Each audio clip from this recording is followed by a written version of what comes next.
2026 আইপিএলে আবারও চেন্নাই সুপার কিংসে ফিরতে পারেন মুস্তাফিজুর রহমান। গতবারের ভুল থেকে শিক্ষা নিয়ে টাইগার পেসারের দ্বারস্থ হতে পারে ফ্র্যাঞ্চাইজিটি।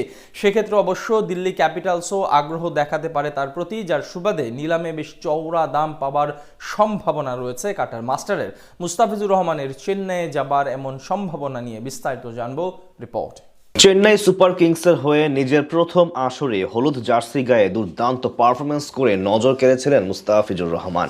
রাতারাতি বনে গিয়েছিলেন চেন্নাইয়ের ঘরের ছেলে। সেই আসরে টাইগার পেসারের পারফরমেন্সে সন্তুষ্ট ছিল দলটার কোচিং স্টাফও, কিন্তু টুর্নামেন্টের মাঝপথে জিম্বাবুয়ে সিরিজের জন্য দেশে আসতে বাধ্য হন তিনি। এরপর গত মৌসুমে তাকে ছেড়ে দিয়ে বেশ কয়েকজন তরুণ বোলারকে দলে নেয় চেন্নাই, যদিও পরবর্তীতে টিম কম্বিনেশনের অজুহাত দাঁড় করায় ফ্র্যাঞ্চাইজিটি। ফলস্বরূপ 2025 আইপিএল একেবারেই ছন্ন ছাড়া ছিল মহেন্দ্র সিং ধোনির দল। তাই আগামী মৌসুমের আগে সবকিছু নতুন করে ঢেলে সাজানোর উদ্যোগ নিয়েছে ফ্র্যাঞ্চাইজিটি। পাশাপাশি আবারও ফিজের মতো ম্যাচ উইনার খুঁজছে তারা। গত সিজনে মুস্তাফিজের পাশাপাশি একাধিক তারকাকে ছেড়ে দিয়েছিল সিএসকে টিম ম্যানেজমেন্ট। তার বদলে দলে ভিড়িয়েছিল ওজি পেসার নাথান এলিসকে, যিনি কিনা বল হাতে ছিলেন পুরোপুরি মলিন। তাছাড়া নিলামে কারি অর্থ ব্যয় করলেও ভারসাম্যহীন এক স্কোয়াড গড়েছিল তারা। ফলাফল প্রথমবারের মতো টানা 5 পরাজয়ের তিক্ত স্বাদ গ্রহণ করতে হয়েছিল ধোনিদের। তাই 2026 আইপিএল কে সামনে রেখে শুধুমাত্র ম্যাচ জেতাতে পারেন এমন ক্রিকেটারদের ধরে রাখতে চায় তারা।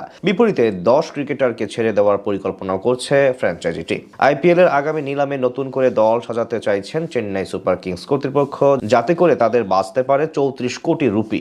ভারতীয় গণমাধ্যমগুলোর দাবি, এরই মধ্যে বাদ পড়তে যাওয়া ক্রিকেটারদের নিয়ে একটি তালিকা তৈরি করেছে তারা। সেখানে অভিজ্ঞ রবিচন্দ্রন অশ্বিনের সঙ্গে নাথান এলিস, জেমি ওভারটন সহ নাম আছে বেশ কয়েকজন পেসারের। সেটা সত্যি হলে আবারও কন্ডিশন বিবেচনায় কাটার মাস্টারের দ্বারস্থ হতে পারে ফ্র্যাঞ্চাইজিটি, কেননা গতবার নিলামের পর তাকে নিয়ে আক্ষেপ ছিল দলটার মাঝে। এদিকে এটা বাস্তব হলে নিলামে বেশ চওড়া দাম পাওয়ার সম্ভাবনা রয়েছে ফিজের। আইপিএলে মুস্তাফিজের যাত্রা শুরু হয় 2016 সালে সানরাইজার্স হায়দ্রাবাদের মাধ্যমে। নিজের অভিষেক আসরে দুর্দান্ত পারফরমেন্স করে দলকে জেতান প্রথম শিরোপাও। সেইবার প্রথম কোনো নন ইন্ডিয়ান ক্রিকেটার হিসেবে আইপিএল এর সেরা উদীয়মান ক্রিকেটার হিসেবে নির্বাচিত হন তিনি।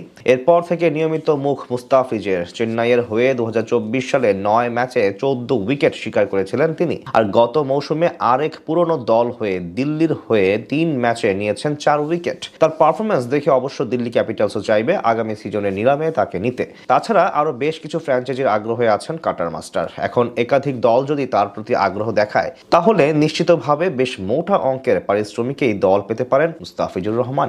এখন পর্যন্ত ইন্ডিয়া প্রিমিয়ার লিগে মোট 5টা দলের হয়ে 60 ম্যাচ খেলেছিলেন তিনি, যেখানে উইকেট নিয়েছেন মোট 65টি, বোলিং গড় 30-এর নিচে।